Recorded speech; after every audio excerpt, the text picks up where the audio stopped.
Okay, good morning, folks. I'm just at the local park in Kyoto on the way to the workshop, and came across an interesting question. And the question was, what are the classifications of demons? What is the devil?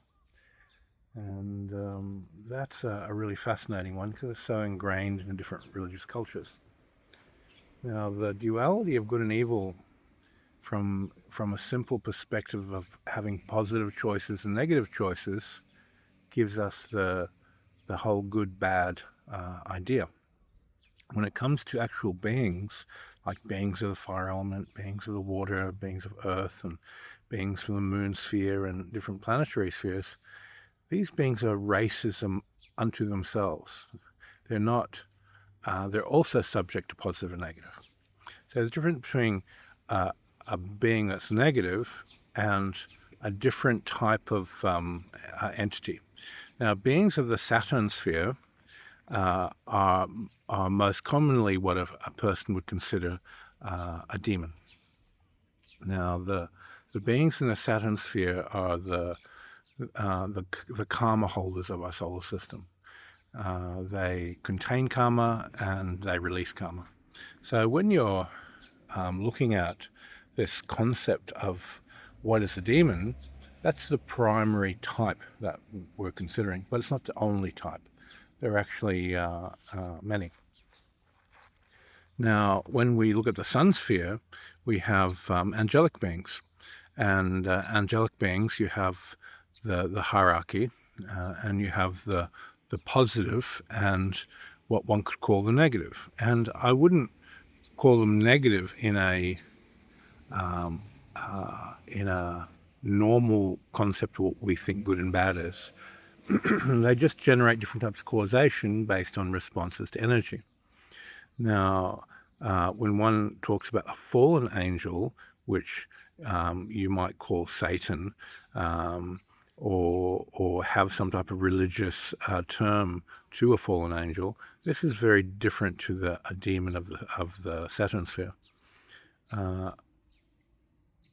The idea of a fallen angel, most beings, that angels that one might perceive to have been fallen, are actually just sun sphere beings in the negative state, and they're just a balance to the positive. So when we look at this positive and negative, it's more that the positive beings are generating evolution and growth, and the negative beings are balancing that out. Let's say if something needs to grow, it needs stress adaptation. It needs to be difficult. It needs to be hard. You have to hit obstacles. You have to be pressured into growth. And those pressures are produced by those negative forces. And they're not, so when we look at them, they're not necessarily negative.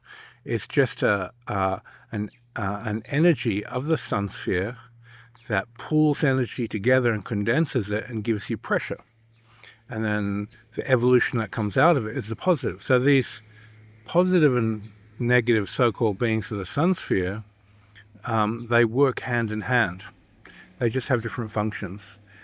Now, if let's say you have a goal and you're working towards your goal, every time you hit a speed bump and things get difficult, things get rough, the strength that you get through that difficulty moving towards your goal makes you stronger.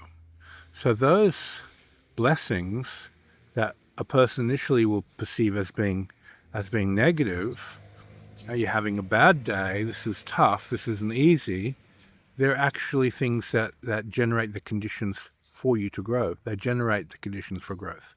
So it's really nice to have a sensitivity towards these forces and recognize them for what they are, and not to label them as, this is good and this is bad.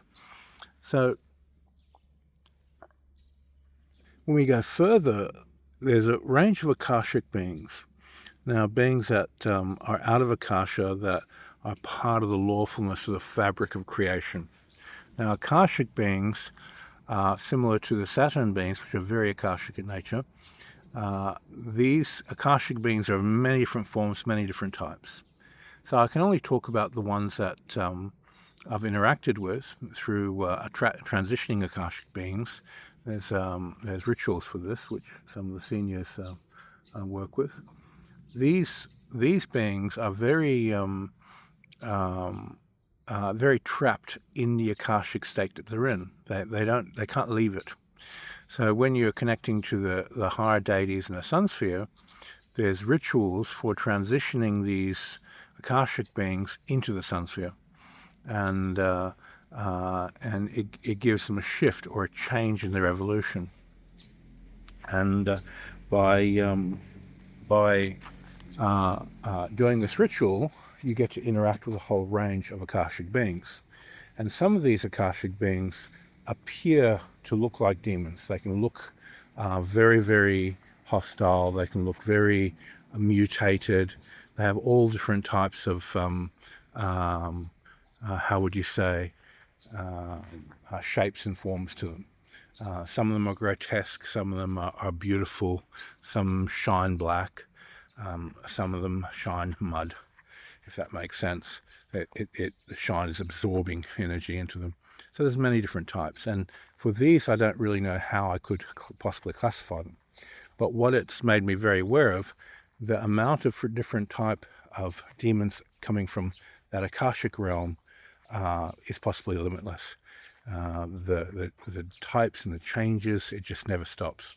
So I hope this helps sort of kind of start to answer that question about the devil, demons. The religious connotation of what the devil is more of a religious connotation, and I wouldn't put too much weight on those stories. Okay, I better get to class. Thanks for your time, everyone, and see everyone in the next video.